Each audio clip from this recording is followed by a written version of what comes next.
খোলা বাজার থেকে বেশি দাম কৃষি দপ্তর থেকে নেওয়া সারের। হ্যাঁ, এমনটাই অভিযোগ করলেন চরিলাম ব্লকের উত্তর চরিলাম গ্রাম পঞ্চায়েতের ফকিরামুড়া এলাকার কৃষকরা। কৃষি দপ্তর থেকে সার কিনতে গেলে অনেক দাম, অথচ খোলা বাজারে সারের দাম অনেক কম।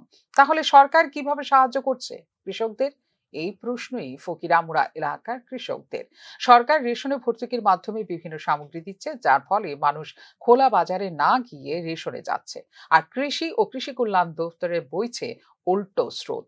হিসেবে কৃষি ও কৃষি কল্যাণ দপ্তরের সারের দাম কম থাকার কথা খোলা বাজার থেকে, কিন্তু খোলা বাজার থেকে কৃষি দপ্তরের সারের দাম অনেক বেশি।